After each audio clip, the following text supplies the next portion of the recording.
संगीता घर से सोच कर आई थी कि वह उसे इग्नोर करेगी, उसकी तरफ नहीं देखेगी, मगर जब उसे चाय की दुकान पर उदास और हताश सा बैठा देखा तो अचानक उसका दिल धक धक करने लगा। वह तो ये सोच कर आई थी कि वह सूट बूट लगाकर साहब बनकर आएगा, मगर ऐसा कुछ भी नहीं था। वह तो पुरानी सी पैंट और उस पर पुराना सा शर्ट पहने हुए था। आज संगीता और विनोद के तलाक की पहली पेशी थी। विनोद कोर्ट खुलने से पहले ही कोर्ट में आकर बैठ गया था। वह अकेला ही आया था। उसके आने के 1 घंटे बाद अपनी मां के साथ संगीता कोर्ट में पहुंची। वह कोर्ट के बाहर एक चाय की दुकान पर उदास सा बैठा था। संगीता ने उड़ती सी नजर विनोद पर डाली, फिर आगे बढ़ गई। पास से गुजरते हुए वह एक ही नज़र में बहुत कुछ देख गई थी। संगीता ने देखा विनोद के चेहरे पर हल्की हल्की दाढ़ी बढ़ी हुई थी, जिसमें आधे बाल सफ़ेद हो चुके थे। वह सोचने लगी 2 साल पहले तो उसकी दाढ़ी में कुछ ही बाल सफ़ेद थे, मगर इन 2 सालों में वह बहुत बदल गया है। हमेशा क्लीन शेव और सूट बूट में रहने वाला उसका पति आज बिल्कुल टूटा हुआ है और मुरझाया हुआ सा लग रहा था। वह कोर्ट के भीतर आने के बाद ऐसी जगह पर बैठ गई जहां से विनोद दिखाई देता रहे। वकील ने संगीता और उसकी मां को आकर बताया कि आपका नंबर लगभग 2 घंटे बाद आएगा। यह जानकर संगीता ने अपने भाई को फ़ोन करके बताया कि 2 घंटे बाद सुनवाई है। संगीता के भाई और पिता धंधे में बिजी थे, इसलिए उन्होंने कहा था कि जब सुनवाई का वक्त हो तभी बुलाना। विनोद और संगीता 5 साल साथ रहे थे। ना तो संगीता की सास थी, ना ही ननद थी, ना ससुर था। फिर भी मामला तलाक तक पहुंच चुका था। इसकी वजह थी संगीता की जेठानी। वह बहुत तेज तर्रार थी। उसने संगीता को हमेशा दबा के रखना चाहा था। विनोद भाई भाभी की बहुत इज्जत करता था, इसलिए वह उनकी कठपुतली बनकर रह गया था। जैसा भाभी चाहती थी घर में वैसा ही होता था। फिर भाभी ने घर में ऐसा वातावरण तैयार कर दिया था कि संगीता का वहाँ सांस लेना भी दुर्भर हो गया था। विनोद के पास अपना खुद का कोई धंधा नहीं था। मार्केट में एक किराने के सामान की पुश्तैनी दुकान थी, जिसमें दोनों भाई मिलकर काम करते थे। सारा हिसाब किताब बड़े भाई के पास रहता था। विनोद को जेब खर्च भी भाई से मांग कर लेना पड़ता था। धीरे धीरे हालत खराब होते गए। घर में पैसों की कमी नहीं थी, फिर भी संगीता की जरूरतों के लिए उनके पास पैसे नहीं थे। जब कोई औरत माँ बनती है तब उसे देसी घी में अजवाइन और गोंद के लड्डू बनाकर खिलाए जाते हैं, मगर जब संगीता एक बेटे की माँ बनी तब उसे तेल से बने लड्डू खिलाए गए। संगीता जब ऐसी बातें मायके वालों को बताती तब उन्हें बहुत गुस्सा आता था। एक दिन गुस्से में संगीता का भाई संगीता के जेठ से लड़ आया। उसने संगीता के जेठ को 2-4 थप्पड़ लगा दिए। बस उसी दिन संगीता को उन लोगों ने घर से निकाल दिया और उसके भाई को पुलिस में पकड़वा दिया। हालांकि उसके भाई को तो पुलिस ने 2 दिन बाद छोड़ दिया, मगर संगीता का वापस ससुराल लौटना नहीं हुआ। विनोद संगीता से विनती करता रहता कि कुछ दिन धैर्य रखो, सब ठीक हो जाएगा, मगर सब ठीक नहीं हुआ, बल्कि स्थिति और ज़्यादा खराब हो गई थी। इधर संगीता के जेठ जेठानी संगीता को वापस नहीं लाना चाहते थे। उधर संगीता का भाई और पिता भी संगीता को उस घर में फिर से भेजने के पक्ष में नहीं थे। आखिर में वही हुआ जो होना था। संगीता के घर वालों ने कोर्ट में तलाक और क्षतिपूर्ति के लिए याचिका दायर कर दी। आज उसी की पहली पेशी थी। संगीता दूर बैठी थी, मगर उचटी नज़रों से विनोद को देख लेती थी। पता नहीं क्यों आज संगीता के दिल के भीतर कुछ टूट रहा था। उसने माँ से कहा, मम्मी मैं एक बार उससे मिलना चाहती हूँ। माँ बोली, पागल है क्या, तेरे पापा और भाई ने साफ मना किया है। संगीता भरी आंखों से बोली, उसकी हालत देख रही हो माँ, कितना उदास और असहाय सा दिख रहा है। जब मैं उसके साथ थी तब कितना बंठन कर रहता था। माँ बोली, हाथी के दांत खाने के और दिखाने के और होते हैं। एक गरीब और मजलूम इसलिए बनकर दिखा रहा है ताकि हम लोग हर्जाने की रकम कम मांगे। तू अपनी जेठानी को नहीं जानती क्या? उसने पूरी पट्टी पढ़ा कर भेजा है इसे, और तू इसकी फिक्र अब क्यों करती है? तेरे लिए दूसरा लड़का देख लिया है, वह इससे 100 गुना अच्छा है। संगीता बोली, फिक्र होती है माँ, ये अभी तक मेरा पति है। मैंने जिंदगी के 5 कीमती साल गुजारे हैं इसके साथ। उधर विनोद ने पास से गुजरती हुई संगीता को देखा था। एक पल के लिए आंखें भी मिली थी, फिर वह दूर चली गई थी, मगर वह उसे पीछे से काफ़ी देर तक देखता रहा था। विनोद सोच रहा था कि कितनी दुबली पतली हो गई है। पहले तो गोल मटोल थी, चलती थी तब शैतानी सी लगती थी, अब तो बिल्कुल ही बदल गई है। काश मुन्ने को भी साथ ले आती तो मैं उसे भी देख लेता। अब तो वह 4 साल का हो गया होगा, पता नहीं कैसा दिखता होगा। ऐसा नहीं था कि पिछले 2 सालों में विनोद ने संगीता से मिलने की कोशिश नहीं की थी। वह झगड़े के 2 महीने बाद भाई भाभी से छुपकर संगीता से मिलने गया था। संगीता के भाई ने उसे घर में प्रवेश ही नहीं करने दिया था, बाहर से ही भगा दिया था। उसके बाद जब भाई भाभी ने उसे अलग कर दिया तब वह फिर से संगीता से मिलने गया था, मगर इस बार भी उसे बाहर से ही भगा दिया गया। विनोद के भाई भाभी कुछ ज़्यादा ही सयाने निकले थे।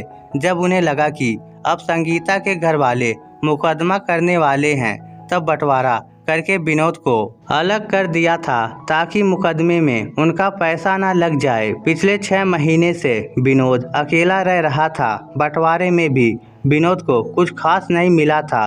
पुश्तैनी दुकान जो मेन मार्केट में थी, जिसकी कीमत 30 लाख से ज़्यादा थी, भाई ने रख ली।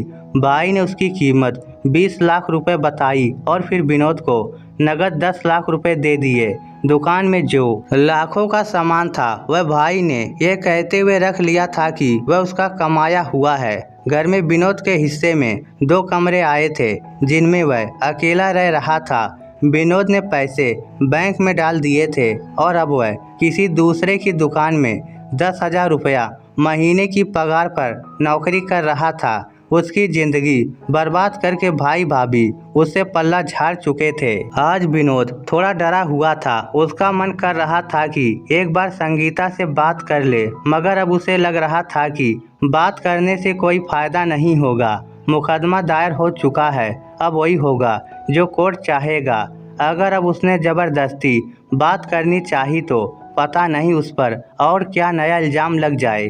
विनोद ने देखा संगीता के भाई और पिता भी आ गए थे। अब वह थोड़ा नर्वस हो गया क्योंकि अब संगीता से बात करने के सारे रास्ते खत्म हो चुके थे, वरना अब तक उसके दिल में कहीं न कहीं एक आस बनी हुई थी कि सब कुछ ठीक हो जाएगा। संगीता उसके पास लौट आएगी और फिर से उसकी जिंदगी पटरी पर आ जाएगी। वकील ने विनोद और संगीता देवी का नाम पुकारा। तब विनोद और संगीता कोर्ट के भीतर चले आए। मुकदमा शुरू हुआ। जज ने दोनों के स्टेटमेंट देखे, फिर कहा, याचिकाकर्ता श्रीमती संगीता देवी और प्रतिवादी श्री विनोद पिछले 2 सालों से अलग रह रहे हैं। इस दौरान दोनों के बीच बातचीत बिल्कुल बंद है। कोर्ट उन्हें एक आखिरी मौका देने के लिए तैयार है। अगर वह दोनों आपस में बातचीत करना चाहते हैं तो उन्हें ये मौका दिया जा सकता है। जज के इस बात से विनोद का दिल जोर से धड़का। जज ने विनोद से पूछा, मिस्टर विनोद, क्या आप आखिरी बार रिश्ता बचाने के लिए एक कोशिश करना चाहोगे? विनोद ने तुरंत हाथ खड़ा कर दिया, बोला, रिश्ता बचे या ना बचे, लेकिन मैं एक बार अपनी पत्नी से बात जरूर करना चाहूँगा। जज साहब, जज ने संगीता से कहा, संगीता देवी, क्या आप भी अपने पति विनोद से बातचीत करने की इच्छुक हैं? आप पर कोई दबाव नहीं है। अगर आपकी इच्छा होगी तभी आप दोनों को बातचीत करने का अवसर दिया जाएगा। संगीता का भाई धीरे से संगीता से बोला, मना कर दो दीदी। पिता ने भी गर्दन झुकाकर कहा ताकि उसके हिलते हुए होठ जज न देख पाए। तुरंत मना कर दे संगीता। अनुभवी जज ने दूर से ही सब कुछ भाप लिया था, इसलिए जज साहब बोले, श्रीमती संगीता देवी, यह आपको आखिरी मौका मिल रहा है, उसके बाद शायद ना मिले। कोर्ट का काम सिर्फ संबंध विच्छेद करना ही नहीं है, कोर्ट मानवीय दृष्टिकोण भी रखता है। इसलिए आपको मेरी व्यक्तिगत सलाह है कि एक बार अपने पति से बातचीत करें। इसके लिए आपको एक कमरा उपलब्ध कराया जाएगा जहां आपकी बातचीत में कोई बाधा नहीं डालेगा। फिर अचानक संगीता ने पति से बातचीत के लिए हाँ कह दिया। इतना सुनते ही विनोद का दिल जोर से उछला, उसकी धड़कन तेज हो गई। विनोद के भाई और पिता दांत पीसते हुए रह गए। फिर विनोद और संगीता को एक कमरा दिया गया जिसमें 2 कुर्सियां रखी हुई थी। दोनों जाकर कुर्सियों पर बैठ गए। कमरे का गेट खुला हुआ था।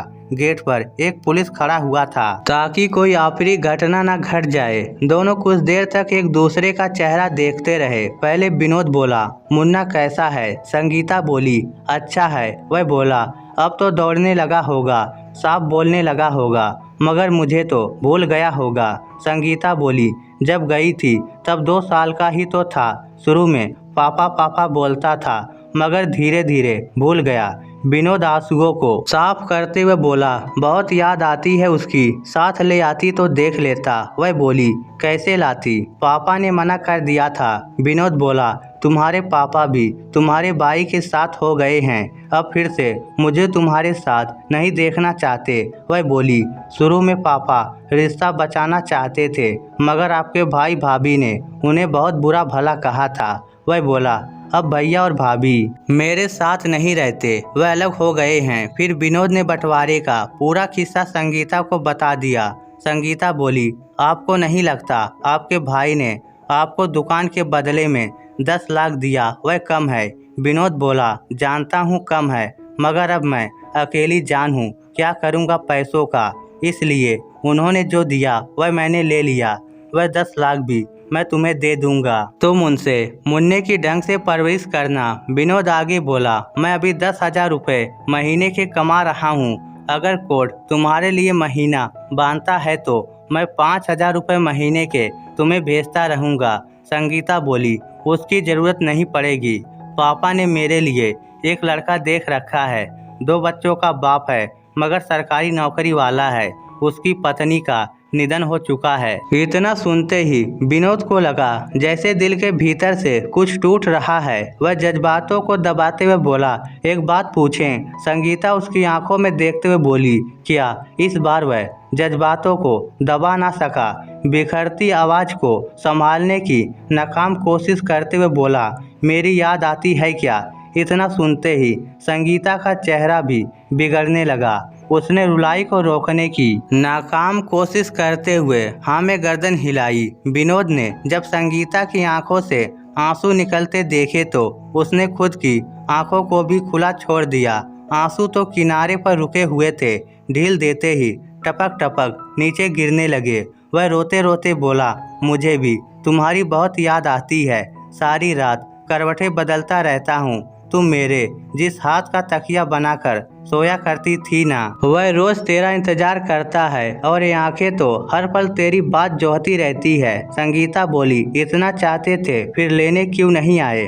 विनोद बोला, कई बार आया था, मगर तुम्हारे घर वालों ने मुझे घर के अंदर ही नहीं घुसने दिया, बाहर से ही धक्के देकर निकाल दिया था। संगीता बोली, मुझे तो ये कभी नहीं बताया गया कि आप मुझे लेने आए थे। फिर दोनों के बीच कुछ देर खामोशी छा गई थी, जैसे कुछ सोच रहे हो, जैसे कुछ उम्मीदें जगा रहे हो। फिर संगीता बोली, एक बात बोलूं? वह बोली, क्या?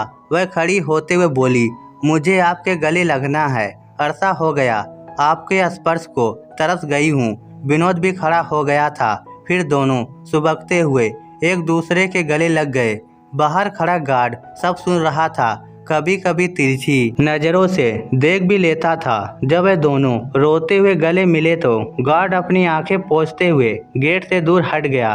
संगीता गले लगे लगे ही बोली, मुझे हमारे घर ले चलो, मैं अब आपके साथ जाना चाहती हूँ। इतना सुनते ही विनोद ने उसे ऐसे कसकर चिपका लिया जैसे अब कयामत तक उसे दूर न होने देगा। फिर वे दोनों जज के सामने उपस्थित हो गए। जज ने उसी समय उनके बच्चों को कोर्ट में मंगाया। फिर तीनों को एक साथ घर भेज दिया। संगीता के माता पिता भी आखिर में मान गए और बेटी को खुशी खुशी विनोद के साथ विदा कर दिया। इस स्टोरी को लेकर आपकी क्या राय है? नीचे कमेंट करके हमें जरूर बताइएगा। धन्यवाद।